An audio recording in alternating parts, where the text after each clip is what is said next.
नमस्कार। खबरों की खबर में आपका स्वागत है। कर्नाटक से एक ऐसी खबर आई है जिससे यह लग रहा है कि कांग्रेस पार्टी इस देश को जला के खाक कर देना चाहती है। इनका चाल चरित्र और चेहरा दुनिया के सामने आ गया है कि कैसे पहले जो नक्सली करते थे, देश को विभाजन करने की जो साजिश रचते थे, अब कांग्रेस पार्टी ने यह जिम्मेदारी अपने कंधों पे ले ली है कि वो देश को अलग अलग हिस्सों में टुकड़े टुकड़े में बांट देंगे।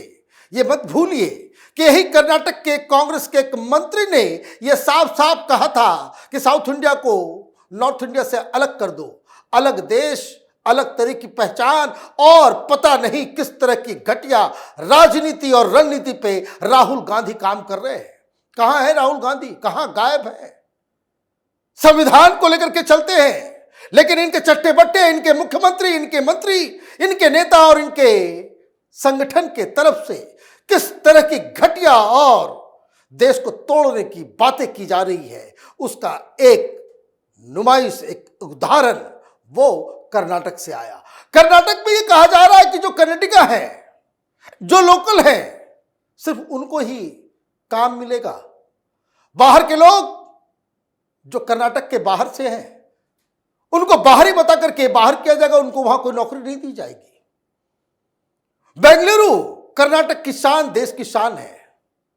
वहां दुनिया भर से बेस्ट माइंड वहां पे आ रहे हैं। अपने आप में बेंगलुरु एक ब्रांड है और इन कांग्रेसियों के हाथ में आते ही सत्ता, अब वहां पे जो तमाशा ये लोग कर रहे हैं उसकी बानगी सुनिए। एक कानून लाया जा रहा है, बाकायदा कानून ला करके आप बदलने की कोशिश कर रहे हैं। क्या है कानून? The bill is called the state employment of local candidate in the industries, factories and other establishment bill 2024.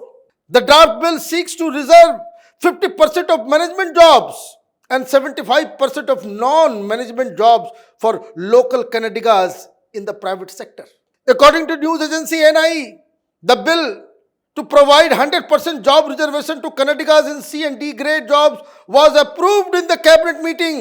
In the now deleted post, Siddaramaiah had written, the cabinet meeting held yesterday approved a bill to make it mandatory to hire 100% Kannadigas for C and D grade posts in all private industries in the state. Managerial job में 50%, non management job में 75%।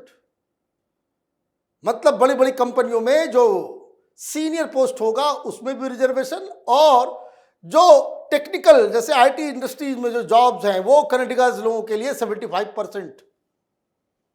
क्यों भाई? बाहर के लोग बेंगलुरु में काम नहीं कर सकते? कर्नाटक में जाकर के बाहर के लोग काम नहीं कर सकते? यही तुम्हारा देश का नक्शा, देश के बारे में आपकी यही सोच है? चीफ मिनिस्टर लिख रहा है कि कैबिनेट ने अप्रूव कर दिया है। अब ये कोई बताए कि राहुल गांधी का संविधान ये सिर्फ हाथ में घुमाने के लिए है या पढ़ने के लिए भी है? इस तरह के वाहियात कानून कई सारे राज्यों में लाए गए, कोर्ट ने उसे रिजेक्ट कर दिया। फिर ये बवाल क्यों? क्योंकि सरकार बनते ही चोरी करने लग गई ये लोग। मामला एक वाल्मीकि घोटाला आया सामने, अगले दिन इन लोगों ने तमाशा शुरू कर दिया। राहुल गांधी से को यह जवाब देना चाहिए, क्या यही तुम्हारा विजन है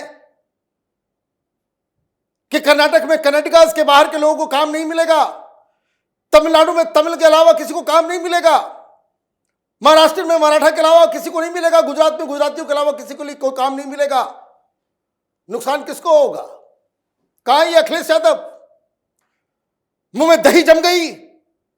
कहां है ये तेजस्वी यादव? ये कहां है केजरीवाल? क्या देश ऐसे चलेगा? भाई कर्नाटक में आप जाइए, बेंगलुरु में आप जाइए, आपको बंगाली मिलेंगे, आपको बिहारी मिलेंगे, उत्तर प्रदेश के लोग मिलेंगे, मध्य प्रदेश के लोग मिलेंगे, राजस्थान के लोग मिलेंगे। सब बंद कर दो, कोई सवाल नहीं उठाएगा। और ये सिर्फ कोई बात होती, कोई आइडिया होता, कोई भाषण होता, कोई बात थी, आपने कैबिनेट में पास कर दिया। और क्यों पास किया, ये बातें क्यों की जा रही है? क्योंकि एक के बाद एक घोटाला सामने आ रहा है, क्योंकि कांग्रेस पार्टी का चाल चरित्र चेहरा यही है कि ये रेवड़िया की बात करते हैं कि ये फ्री कर दूंगा, वो फ्री कर दूंगा, खटाखट खटाखट, और सरकार बनते ही लूट मचाओ, खटाखट खटाखट। यही धंधा है कांग्रेस पार्टी का। बिना चोरी किए ये जीवित रह ही नहीं सकते, और जब चोरी पकड़ी जाती है तो इस तरह का काम करते हैं। देश को बर्बाद करने में तुले हुए ये लोग। क्यों? क्योंकि अगर ये कानून पास हो गया, कर्नाटक बर्बाद हो जाएगा। ऑलरेडी जब से ये सरकार आई है, भिखारी बना करके रख दिया कर्नाटक को। एक अच्छा खासा राज्य कर्ज में दबता चला जा रहा है, क्योंकि इन लोगों ने औकात से ज्यादा वादा कर दिया। अब ये सिद्धारमैया का जो इकोनॉमिक एडवाइजर है, वो ये कह रहे हैं भाई हमारे पास तो पैसे नहीं है, कहां से देंगे, हम वादा कहां पूरा करेंगे। तो ये कह रहे हैं प्रधानमंत्री मोदी जी पैसे दीजिए, हमें पैसे की जरूरत है। अच्छा, वादा करेंगे राहुल गांधी और पूरा करेंगे प्रधानमंत्री मोदी। तो जैसे ये खबर आई, बवाल मच गया। नास्कैम करीब 3200 इंडस्ट्रीज उसके सदस्य हैं, और $250 बिलियन का यह बिजनेस करने वाला संगठन है।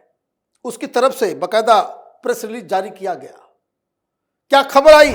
प्रमुख कार्यवाहियों के बाद आईटी कंपनी संगठन NASSCOM, national association for software and services companies, ने इस बिल पर चिंता जताते हुए कहा कि इस तरह के बिल बेहद परेशान करने वाला है। यह न केवल टेक इंडस्ट्री के विकास में बाधा डालेगा, बल्कि यहां नौकरियों और कर्नाटक के ब्रांड पर भी असर डालेगा। नेस्कॉम सदस्य इस बिल के प्रावधानों को लेकर काफी चिंतित हैं और राज्य सरकार से इसे वापस लेने की मांग करते हैं। नेस्कॉम ने कहा कि इस बिल से राज्य के विकास और कंपनियों के राज्य से बाहर जाने और स्टार्टअप को मुश्किल में पड़ने का खतरा है। नेस्कॉम ने कहा, इस कानून के कारण कंपनियों को बाहर जाना पड़ सकता है, जिससे उन्हें टैलेंट मिल सके। सब छोड़ के भाग जाएंगे, फिर कटोरा लेकर के भीख मांगते रहना। जब कंपनियां ही नहीं रहेगी तो नौकरी कौन देगा? नौकरी देने का शौक है, सरकारी नौकरी दो, प्राइवेट सेक्टर में क्यों नौकरी दिलवा रहे हो भाई? प्राइवेट सेक्टर में रिजर्वेशन देने का क्या मतलब है? तो ये सारी चीजें हो रही है। मौका लगते ही आंध्र प्रदेश ने, बाकी दूसरे राज्यों ने कहा कि भाई ठीक है, उधर से भागो, हैदराबाद में स्वागत है आपका। कोई कह रहा है भाई तेलंगाना में स्वागत है, कोई कह रहा है कि भाई आप आंध्र प्रदेश आ जाओ। ये कांग्रेसी जब तक वहां रहेंगे बर्बाद कर देंगे कर्नाटक को, बंगलोर को। तो ये कहानी चल रही है, और देश की मीडिया सवाल कर रही है सिद्धारमैया से। भाई सिद्धारमैया से क्यों सवाल कर रहे हो? ये कांग्रेस पार्टी से पूछो। ये संविधान लेकर के जो लोग चलते हैं उनसे पूछो कि संविधान में कहां लिखा हुआ है कि राज्यों की बाउंड्री जो है वो देश की बाउंड्री हो गई, यहां के लोग यहां नहीं जा सकते, वहां के लोग वहां नहीं जा सकते। अच्छा, कर्नाटका के अलावा बाहर के लोगों को नौकरी नहीं मिलेगी, लेकिन यही सिद्धारमैया अपने यहां बांग्लादेशियों और रोहिंग्यों को जो है वो बिठा करके खिलाने में इंटरेस्टेड है। अब आप देखिए, बेंगलुरु में कार्रवाई जब हो रही थी, रोहिंग्यास को भगाया जा रहा था, बांग्लादेशियों को खदेड़ा जा रहा था, यही कांग्रेस पार्टी चिल्लाना शुरू कर चुकी थी। और सबसे मजेदार बात क्या है, लोकल कौन है? जो जन्मा है वो ही नहीं, कन्नडिगा लैंग्वेज आना चाहिए, उसको लिखना और पढ़ना आना चाहिए। मतलब आप बेंगलुरु में पैदा हुए, आपने कन्नडिगा नहीं सीखा तो आप वहां के लिए बाहरी हो गए। ये थ्योरी है इनकी। मतलब ये जो तमाम जो टेक जायंट्स हैं जिन्होंने बेंगलोर को बेंगलोर बनाया, तो सब कन्नडिगास तो है नहीं, तो उनको बाहरी बताया जाएगा, उनको बाहर किया जाएगा। तो ये कांग्रेस पार्टी कितनी खतरनाक होती चली जा रही है, ये सोचने और समझने की बात है। कांग्रेस पार्टी शुरू से, जब इंदिरा गांधी, जवाहरलाल नेहरू, राजीव गांधी के समय थी, तो रीजनलिज्म को ये जो रीजनल एस्पिरेशंस हैं कि हम कन्नडिगाज, हम तमिल, हम मराठा, हम केरलाइट, तो हम बंगाली, हम उड़ीसा के रहने वाले, ये इन सब चीजों के खिलाफ रहा करती थी। लेकिन राहुल गांधी ने जब से कमान संभाली है और टुकड़े टुकड़े गैंग को अपना मुख्य सलाहकार बनाया है, तब से इस तरह की चीजें आ रही है। यह खबर चिंताजनक है, नैस्कॉम के लिए ही नहीं, देश की जनता के लिए। यूपी बिहार के लोग पढ़ाई करते हैं, मेहनत करते हैं। मध्य प्रदेश, राजस्थान के लोग, इस तरह के जो सेंटर्स होते हैं जिन्हें केंद्र सरकार के द्वारा बहुत सहूलियत मिलकर के एक एरिया को डेवलप किया जाता है, इंडस्ट्रियल एरिया में उनका परिवर्तन होता है, तो देश भर के लोग वहां पे जाते हैं, उनका हक है। और राहुल गांधी और उनकी पार्टी और उनके मुख्यमंत्री देश की जनता, युवकों की इस हक की हत्या कर रही है। तो ये राहुल गांधी तो अभी विदेश से, शायद देश में नहीं है, वापस लौटेंगे तो शायद कोई मीडिया वाला हिम्मत करे उनसे सवाल पूछने का। अदरवाइज यही हाल रहा तो देश को बर्बाद होने में ज्यादा टाइम नहीं लगेगा। आप देखते रहिए कैपिटल टीवी। हमारे वीडियोस को लाइक कीजिए, शेयर कीजिए और हमारे चैनल को सब्सक्राइब कीजिए। धन्यवाद।